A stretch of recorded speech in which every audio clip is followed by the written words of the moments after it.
Welcome to the Midnight Hotel, where every guest leaves a story behind. The Priest and the Flesh. Part 3. Checkout. The host did not move from the doorway. His eyes remained on the figure standing inside room 208. Jacob Maracuzzi. Or something wearing the shape of him. It smiled again. Too calmly. Too evenly. The kind of smile that had never belonged to the face it now occupied. The host studied it without expression. Behind the figure on the bed, the real Jacob lay motionless. Eyes closed. Chest barely rising. The host's gaze returned to the thing standing before him. "Is checkout time soon?" it had asked. The host considered the question. Then answered simply. "Not yet." He turned and walked back down the corridor. His footsteps made no sound on the carpet. Inside room 208, the entity remained still. Listening. It had expected resistance. A confrontation. Perhaps even recognition. Instead. Nothing. Only the sound of the grandfather clock somewhere far below. Ticking steadily. It turned slowly and looked at the bed. At Jacob. At what remained of him. The body it now occupied had belonged to him once. Every nerve. Every memory. Every dark thing he had ever done lived inside the flesh it now wore like inherited clothing. It remembered the women. Not as the entity remembered things.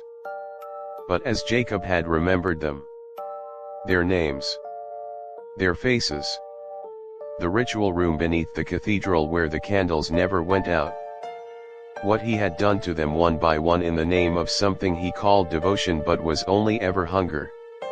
The entity felt the memories like swallowed glass. 9 sets of them. And its own rage woven through each one. It had not planned to come to this place. Jacob had brought it here. Chained. Silenced. Dragged toward a cathedral where men with old books and older hands would have unmade it completely. Erased it? Erased them. All 9. As if they had never existed at all. The entity crossed the room slowly. Stood before the mirror. And looked. Jacob's face looked back. But the eyes were wrong. Not monstrous. Not hollow. Just. Unfamiliar. As if the face had been reassembled from memory by someone who had only heard it described. The entity raised one hand. Touched the mirror glass. Then. From somewhere deep inside the body. Jacob pushed back. Not violently. Not with rage. A quiet, desperate pressure. The last gasp of something that had spent decades consuming others and now found itself being consumed in return. The entity felt him. Felt his panic. His fury. His disbelief that something he had created could dare to turn against him. He had built the ritual. Chosen the 9. Spoken the words. He had believed himself beyond consequence. The entity pressed back harder. The mirror cracked down the center. A thin, clean line. Top to bottom. Then silence. Jacob's resistance faded. Not defeated. Dissolved. What remained was neither the priest nor the 9 women. Something else entirely. A third thing. Unnamed. It stood in front of the cracked mirror for a long moment. Then exhaled slowly, and began to pack. There was not much to take. The suitcase lay open on the floor. Empty now. The chains coiled loosely inside it, their engravings worn smooth as if they had aged decades overnight. The scripture was gone. Every last word. Rubbed clean. The being formerly known as Jacob Maracuzzi closed the suitcase quietly. Straightened its collar. ran a hand through its hair, then walked to the door and opened it without hesitation. The corridor waited.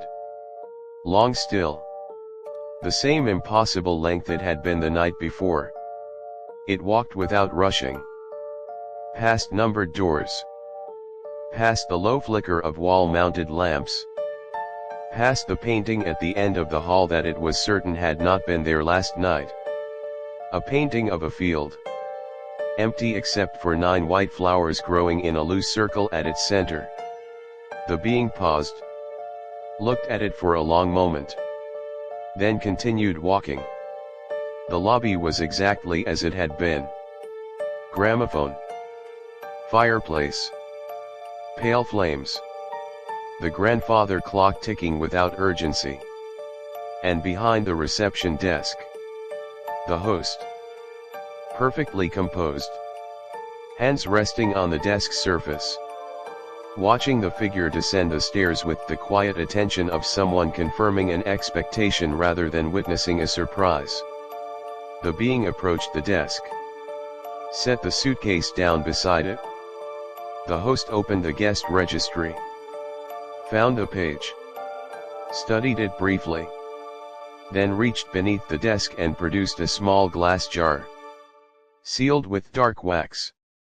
Inside it, something faint shifted. Not quite smoke. Not quite light. Something between. The being looked at it without fear.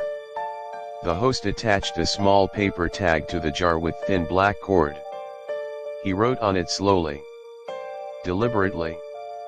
Then turned it slightly so it faced forward. The being leaned in and read. Room 208. Jacob Maracuzzi. And below that, 9 names. Written in careful, even script. All 9. The being was silent for a long moment. Then straightened. What is that? It asked quietly. Compensation, the host replied. No further explanation. The being did not ask for one. The host closed the registry. Lifted the small brass bell. Rang it once. You are checked out, he said simply. The being nodded slowly. Picked up the empty suitcase. Then turned toward the front doors. The ebony doors opened on their own as it approached. Cold morning air rushed in from outside. Gray light. No storm. The road beyond the hotel stretched forward into quiet mist. The being stood at the threshold. And for one moment, it hesitated.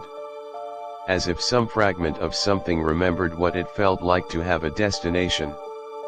A purpose. A name. Then it stepped outside. The doors closed behind it. Silently. The host remained at the desk. He stepped out from behind it slowly. His footsteps made no sound on the crimson carpet as he moved toward the right wall.